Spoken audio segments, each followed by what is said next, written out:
What's going on, Reject Nation? We're gonna continue The Boys today, Season 2, Episode 2. Subscribe, click that notification bell to get notified whenever we got one of these boys reactions up here on the channel. Just as a friendly reminder, YouTube only allows for 10 minutes worth of footage, generally speaking, to be included of the show, so this qualifies as reaction highlights. Full-length reaction watch-alongs, we sync up with the time code, will be available at our Patreon page. Speaking of which, would really appreciate you guys showing your support and becoming a Patronject today. Over there, we do many TV show reactions, all at the same tier with reaction highlights and watch-alongs included, and those shows are... What are they, Greg? Supernatural, Doctor Who, JoJo's Bizarre Adventures, The Promised Neverland, Attack on Titan, Death Note, My Hero Academia, Code Geass, Hana, One Punch Man, Boma, Alchemist, Brotherhood, Violet Evergarden, Demon Slayer, and there's plenty of shows that we only do watch-alongs for them. We also got a weekly Q&A podcast. Really appreciate you guys showing your support, becoming a Patronject today. Let's get into this, shall we? Oh crap, can't go into this reaction without mentioning Eric over at Nerd Chronic, who is an amazing editor, edits for Movie Trivia Schmodown, a whole bunch of reactors you might have seen before. He has a podcast wherever podcasts are found. Thank you so much for being as awesome as you are. Please give him a follow because he is incredible, amazing in bed, and a generous guy. Hi, welcome to Endless Pasta Week at Tony Cicero's. Endless pasta, ooh. This looks like the Black Angus in Burbank. He just starts filling in the drawings. Doing a maze. Yeah, I can do this. Where are you going? Going to make a contact. What is their actual name? You'll love it. No, I won't. Alden Ehrenreich. I hope he has a cameo soon. No. She was already dead when I blew her up. Cool. Totally. We're just gonna pretend like this is normal? Well, who else they gonna follow? Oh man, there's a civil war. Pretty cool, huh? Like, do you have any other outfits? That's okay. Loser. You'll get the next one. You're not my son. Wig!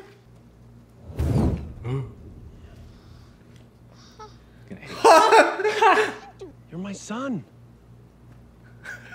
Everyone told you what you're capable of. When I showed up at the end of season 1, you had laser eyes. Yeah. We had a deal. A deal that is alive and well and running around as free as a goddamn bird. Oh, he saved, what's his face for her. Suppressive energy, that's it. They're gonna do drugs. Just gotta realign things. Ooh, DMT. What is it, shrooms? Ayahuasca. Last time I did shrooms was at a Goo Goo Dolls concert. Goo Goo Dolls concert! Woo! Wow. Edible tea. Wait, are you not gonna drink any? Oh. Fuck no, this shit's fucked up. That's fucked up, man. Oh, buddy. What? When?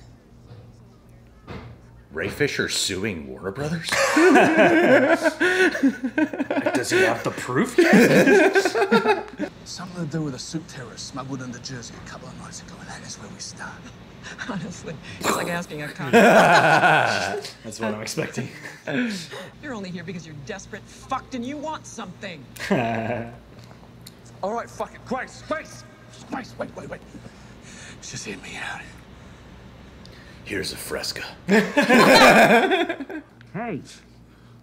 Huh? In here, open up. His gills are talking to him. Ew. Bro, we... Oh my.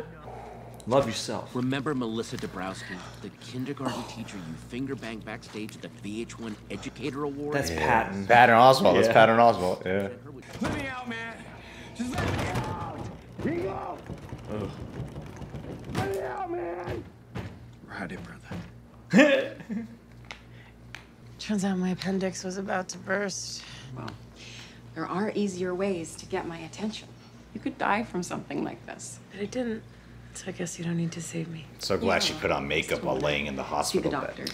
Yeah, man. All those It's nurses important. are strangers. That nurse was like, "Oh fuck, a woman's in here. Get that makeup out. The doctor applied that. Can't show her bare face." Stormfront, congrats on the 7. Are you as excited to be here as I am? I don't know. I don't think so.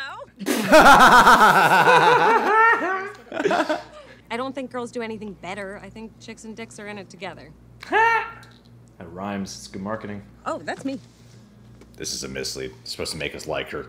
Nah, she's bad. She's gotta be evil. Pot won't let me have pockets in this thing. Poor Freezing my ass. You can practically see up Starlight's uterus. You want to talk about girl power? Let's talk about getting some pockets. America really is lucky to have such a brave hero fighting for them. What if I told you? We know where he really is. He's right behind you. Oh shit! Oh no! Everyone thinks it was a really good idea that you called me in for backup that night. How does everyone feel about you helping your traitor fucking boyfriend? Take a look. A real look. Oh, guy's gonna open him up. Oh God, no. Oh God. Oh no. Okay, he's just gonna look at them in the mirror. Oh thank God. Whew. You are so. Oh God. You are so beautiful to me.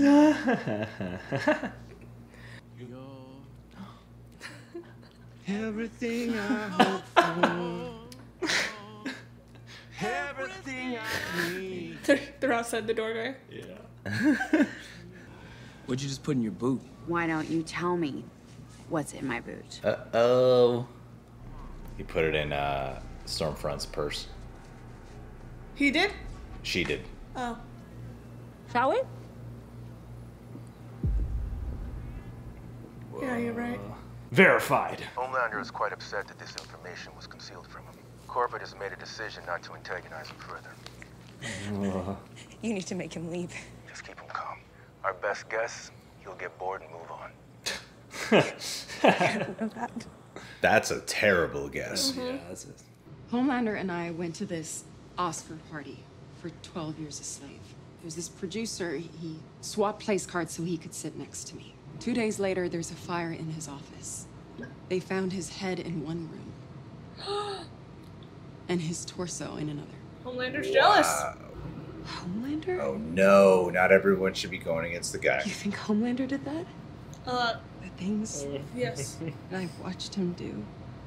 So she's definitely a goner, huh? Yeah. This season sometime. You and me are gods. Okay. Son, we can do anything we want. Don't tell that to a child, man. And no one can stop us. Watch Brightburn. I That's not. should probably go to bed now, you know? I don't want powers, Dad. Oh man. You're kind of a creep. Kind of a creep, Dad. kind of a little weird. Your turn, Mom. You need to leave. Excuse me? You need to get the fuck out of my house. Oh no, he would kill her. I'm not gonna get bored and move on. Ooh! I'm not going anywhere. So feel free to tell Dr. Park to go fuck himself. I want him to take the ayahuasca tea now.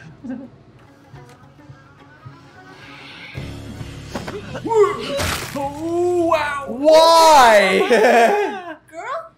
Shining Light Liberation Army. Oh, he was kidnapping little kids. That's The ones who kidnapped you? That's why. Oh, she gonna fuck some bitches up. Never brother. mind. That's right. She's brother. gonna reunite. She's gonna reunite and hug. Yeah. She's gonna hug some bitches up. But what's he just doing here? Maybe he's the soup terrorist. Oh. No. Way to go, Huey. Ah! Oh, he's got a flash because of the beads. Wowie. Damn. Whoa. Oh no. Oh. She's Who's the greatest superhero of all time? Homelander? No. Pippi Longstocking. Pippi Longstocking! Pet monkey. Could lift a horse with one hand. You haven't read Pippi Longstocking. killed dozens of terrorists. I have no idea who it belongs to. I read that book to my client this summer. Fuck this world for confusing nice with good. Be a bitch if you want. Pippi Longstocking would bite a D. That's for damn sure.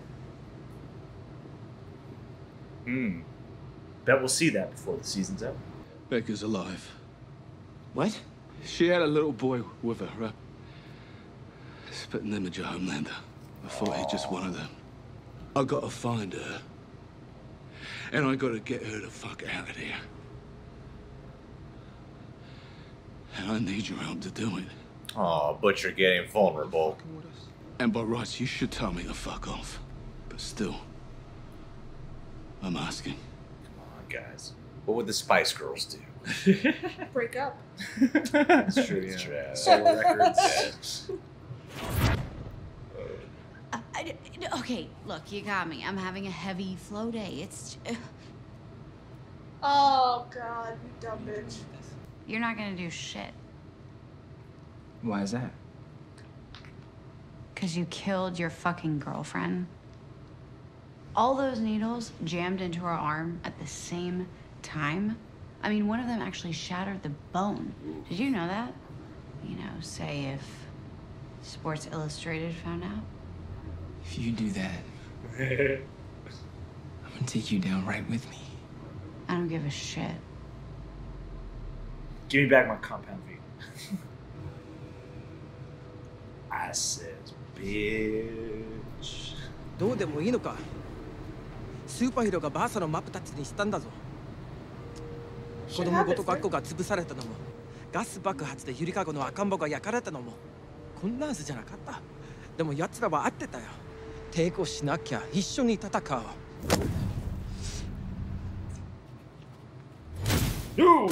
Owie! Oh shit. The boys are gonna get her. Wow! Whoa. Wow. Jeez. I mean, I've had fights with my brother, but...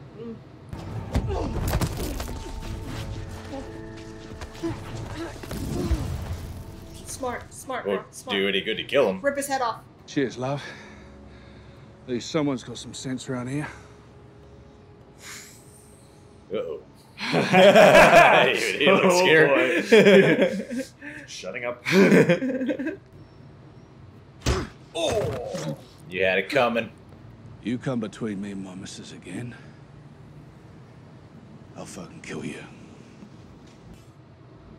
Woo! Let's talk about it.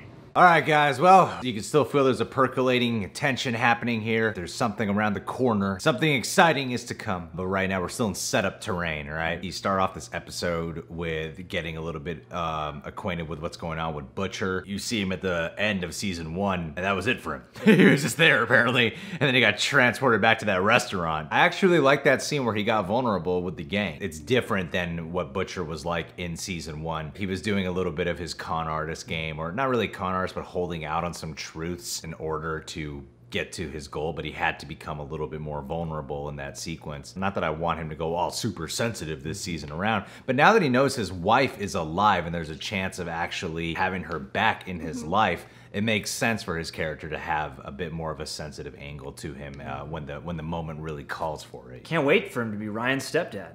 Yeah. No, but seriously. Co-parenting with Homelander. Yeah, you know, we can make it work. There should be a way of custody battle, you know? Yeah. That's the true drama. Season 3. Season 3.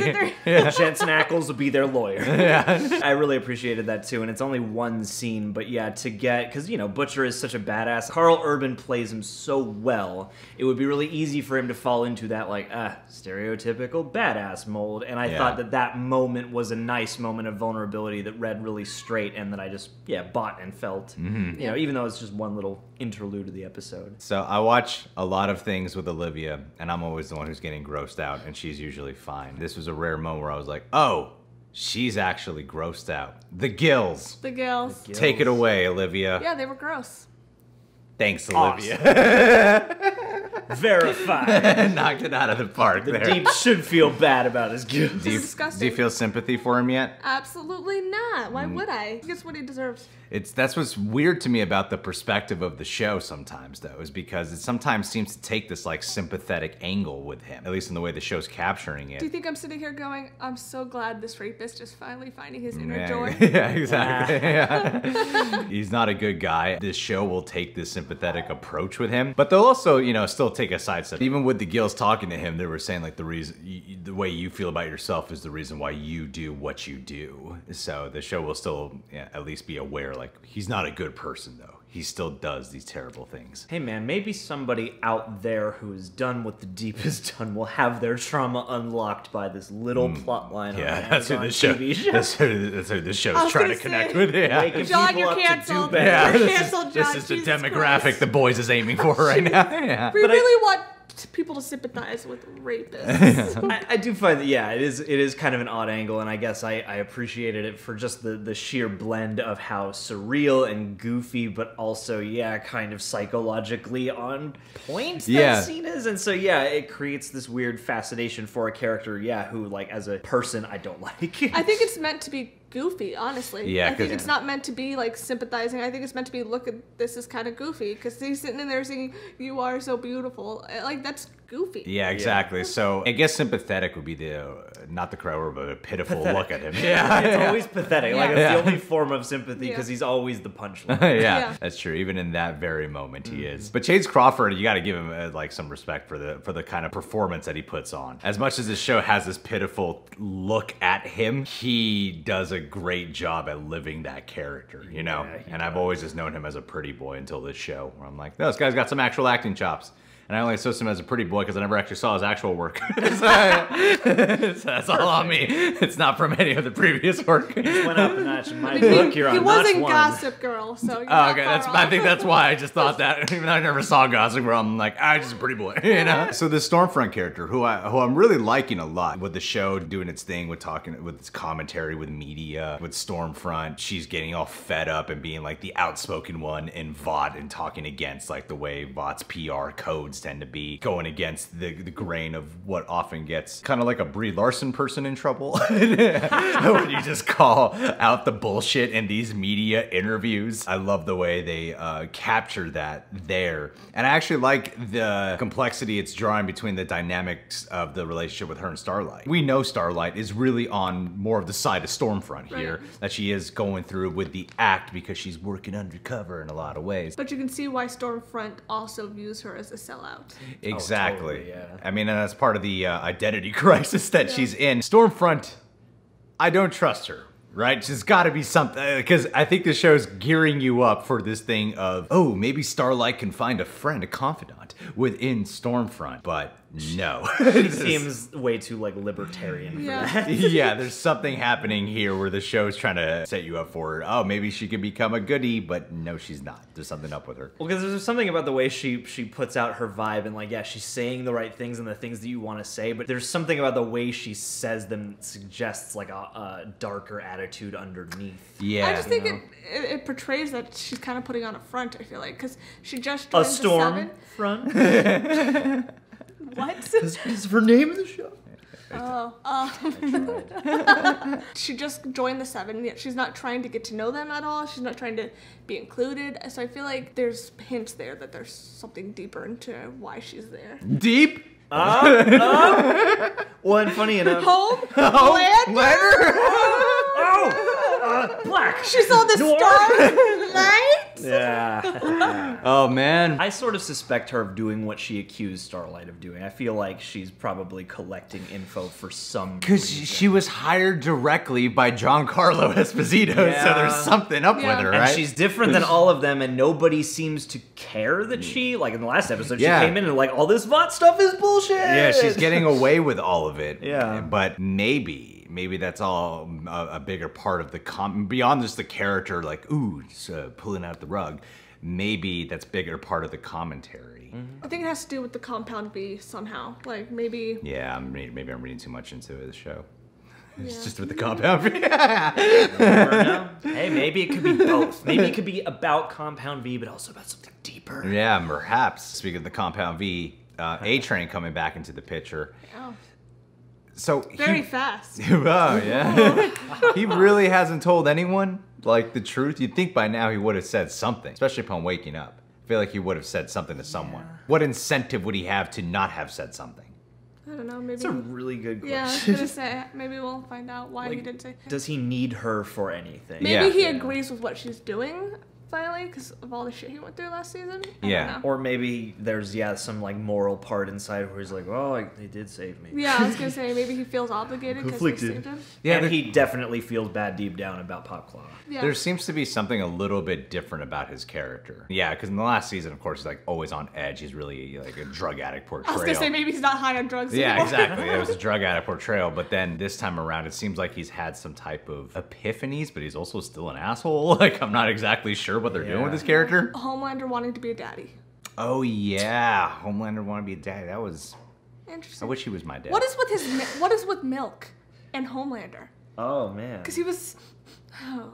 Hey, man. Like, again, You can't get that milk. titty, man. You gotta go to the next best Jesus place. Christ. He's just he's got that infant fetish. I don't know. Infant fetish? Well, yeah, he's got that whole thing where he loves, like, mother figures I and thought you being meant he like loves baby. little boys. I was like, No, that's he's got that a fetish where twist. he likes to be the baby in Oh. the I think you're right there. That's It's more of that, and it's Well, if people like Homelander, the character, maybe we should buy some breast milk. Yeah, we should order some. I just want to be more like Homelander, without any of like the perverted stuff, except for the baby milk. You know what?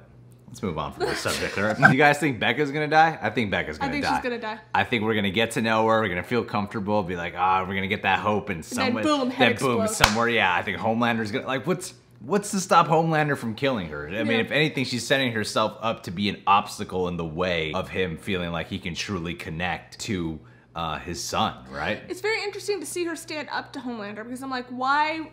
You know what he's capable of. Why do you feel confident enough to do that? So I'm wondering if she knows something else. Well, I think there's going to be more complexities coming in because she obviously loves her son, despite who the biological And father Butcher, is. because it's clear she made an arrangement with Homelander. Yeah. Well, and it seems clear too that the son actually has a connection and relationship to her, which was about the one thing that made me think, okay, maybe Homelander is sort of aware of that because it's clear he knows he's not connecting, even though he's trying. And then that scene that he had with her, when she was trying to kick him out, he was clearly imposing a lot of blame on her for why Ryan doesn't connect with him so much, and talking about the possibilities of going to Burger King and all that. I don't remember exactly what he said. I tried quoting him, and I was like, it left my brain. Right Last there. episode's going to take place in a Burger King at a baseball game, playing catch with Super Dad. I really like that scene that he had with Ryan. What do you think? Since you're someone who works with kids, what do you think about this kid actor? Does he seem like a real kid? Yeah. Like the dialogue and all that. Yeah, I think it's real, and I like his standoffish towards this new guy who's suddenly like, "Hey, I'm your dad," and kind of imposing himself on him. I feel like it's all very realistic. Yeah. Kids respond that way to me all the time. You gotta stop trying to be everyone's father figure. Just every kid you see, you're like, come under my wing. On the internet, I'm a public figure. I owe it to the Every time I meet a little kid, I'm like, oh, God. I'm your father now. I'm your mentor. I'm your father. Talk to your dad. I'm your father now. Oh my gosh. Speaking of fathers, sons, familial relations, we got Kimiko's brother too, which was a cool twist on, connecting the new super terrorist bit. That was a pleasant surprise. I completely got where he was coming from. Yeah. If we look at the real world of America, it's not exactly great these days, but in the world of the boys, America, it's pretty bad. it's even worse. So I totally get where the brother is coming from here. Yeah, but in the world of this, he would definitely still be viewed as like the terrorist. I didn't know if they were going to go down this approach of, they're going after the soup terrorist, and you find out, he's not really a terrorist.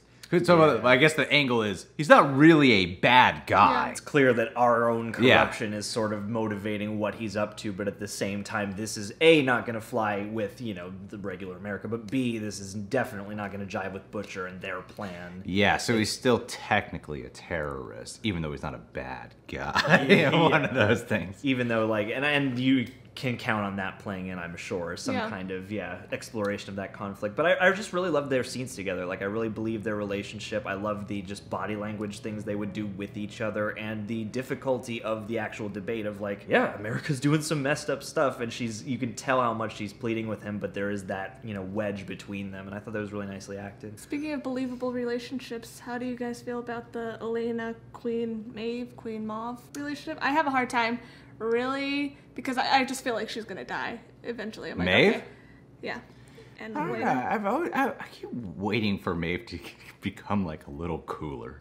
Or get just more than that. Like, her story seems to be stuck on this beat. It seems to be like washed up actress. It's kind of like the portrayal they do with her. I've been kind of feeling that about certain storyline elements from this episode and the next, but I feel like we're transitioning out of season 1 elements. And because of how close this takes place to season 1, it makes sense why there's still so many things that are like, I'm reminded of season 1 of this. We're bringing this story back into the fold, and then eventually I think we're gonna reach a point where we're just completely moving forward from the stuff from season 1. I think it's interesting because I don't buy the relationship with the Elena girl, number 1. Number 2, we know Homelander's gonna flip out. He made a comment in the first season about how if I ever found out that you were with someone, you fell in love with someone else, it would break my heart or something. Yeah. Like that. And then she even told her today, so I'm like, it's all just preparing you that something bad is gonna happen to this girl. We'll see. We'll see. But I would like to have more of a deeper look into Homelander and Queen Maeve Mauve's relationship. Yeah, me too. To be able to buy this whole storyline. Well, and as long as they're going to have her and her girlfriend be such a part of her character story, I would kind of like to see more between them than just this beat. Get to the part where we're really attaching to them so that whenever whatever happens, we're heartbroken. Yeah, exactly. And the last thing I'll point out is I actually appreciated kind of the ninja-esque approach to when the brother and Kimiko were fighting with each other. You had some subtle uses of what are expensive action scenes, you know? Like even like getting thrown through the wall or being pushed into the car, or her just with the wire work of her being floated into the air when she jumps after him, and kind of how there was like no music and it was just this tension there, on foot chase, and it was felt quiet. I really liked that a lot. I thought in terms of like an action scene for usually a show that's pretty bombastic with its action sequences, like at the store. On that, I mean, even though that is just all practical, like I really felt that. Yeah. They captured that really well too. Great stuff, man. Great stuff all around. It's building. Everything's still building. I get why they released the first 3 episodes at once, because I feel like to really get locked in, latched in, you gotta watch the first 3 episodes. We still gotta get like extra acquainted with like Frenchie right now and all. You gotta finish Act 1 of the season and get into the part where we're like, oh damn, I gotta come back next week. Because this is, and I appreciate the kind of gradual build they've been doing, but I feel like episode 3 maybe will lead to a bang. I was gonna say, maybe, I feel like next episode's gonna be kind of crazy, so we'll see. I see a whale in that image. Oh. Get ready, it's gonna be good. That whale's gonna die. Oh, no. Can't have dead animals. All right, guys, subscribe to The Real Rejects, click that notification bell. Last but not least, Niraj Krishnan. Niraj, baby, I gotta tell you. Tell me about I Niraj. took a screenshot of something that Niraj sent me because I mentioned that we keep passing these Indian restaurants and we never know what to get because we both don't eat meat. Oh, I found it. And so he told me, hey, Greg, Indian vegetarian, since you mentioned Olivia's vegetarian, dishes to try, and then he lists a whole bunch of delicious dishes that we could try. Niraj, now because of you, Are you gonna buy us Indian food? you can now buy us Indian food, personally, have it sent to us. I will give you my address. I'm expecting a delivery here 20 minutes after this video was uploaded on YouTube. Thank you so much for being you, dude. You've been a very generous guy. You've been a very caring, sincere human being for the longest time, man. And I love the hell out of you. One day when we are in the East Coast, we will meet up, hang out. It'll be a blasty blast, and you will serve us Indian food that you made, not bought. Vought. Bought, vought, body robbed with a cotton lot. Okay, we're done. Thanks, Niraj.